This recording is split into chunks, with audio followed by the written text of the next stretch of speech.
So what's come over me? It's not supposed to feel this right. What's come over me? I don't know what's on your mind. I can't believe you and I were meant to be. What's come over me? 'Cause suddenly I can't breathe.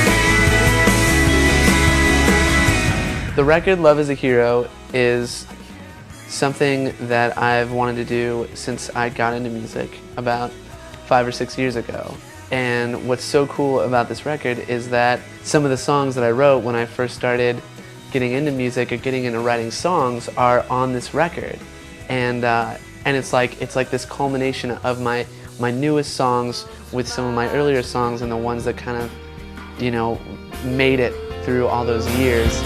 So will you find a safe escape from me forever? Whatever it takes, will I be the only way to?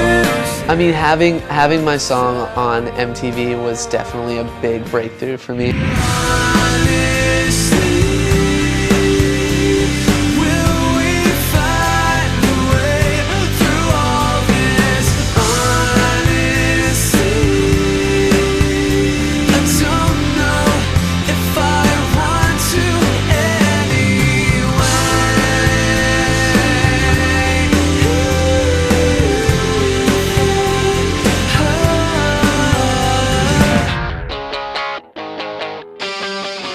Come up to the front. This is a rock show. Welcome to Moby Fest. Moby TV's first annual Bay Area Music Festival, Moby Fest. Very happy to be here at Moby Fest. Keith Varon, come with me and let's rock out. Thank you so much. Everybody, we're so lucky because we have Keith Varon here and he's going to embark on a nationwide tour and right now he's going to talk to Moby Fest. So Keith, tell me about your music. My music is kind of singer-songwriter based, alternative pop rock. A lot of love songs, there's a lot of passion involved, there's a lot of energy. All the hours have showered you in love. What Bay Area bands have influenced you? Bay Area bands, I would say huge influences are like Third Eye Blind, Green Day, Train, like more of the pop rock bands. Third Eye Blind was definitely huge. I mean, they're like one of my favorite bands that come out of the Bay Area. What are you going to play for us? I'm going to play a song called Home, and it's one I wrote recently. I'm standing with my head against My songwriting process, it's cool. It's so, I mean, everybody's songwriting process is different. But the way that I write songs, I come from a very musical sort of standpoint. Some people like to write, you know, lyrics first and they write poetry and then they write to the music, whereas like I'm very musical in the way that I go about my songwriting.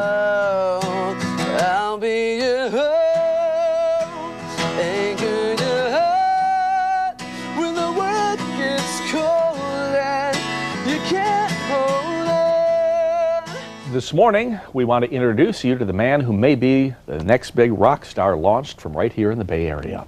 Is this kind of the wave of the future for guys like you to break in? It very well could be. I mean, my philosophy, like a lot of people are complaining about how MTV is not playing enough videos these days, but I think it's kind of cool what they're doing actually, like with the whole reality thing and using drama as a new avenue to like put in music, like my music, you know? Like I'm an unsung artist, you know, and I don't have many avenues for exposure, but something like this is huge for me. And so the MTV can like single-handedly like break an artist. It's just crazy, you know, that like me getting my heart broken, you know, by some girl or whatever can end up like being on national TV. It's Yeah, like, well, if you become the next big star, you have that girl to thank for breaking your heart and making your career, don't you? well, I really think that 2007 is going to be a big year for me. Just with all the momentum that I've built through the internet, I've been making tons of new fans through MySpace. You know, I really want to build up my grassroots following, you know, and get that to a point where it's really solid, and then at which point maybe land, you know, a good deal, a really, you know, like a deal that is going to be worthy of the type of artist that I am and what I'm willing to achieve. You know, I mean, my biggest goal in the music industry is to have longevity and to have a long career.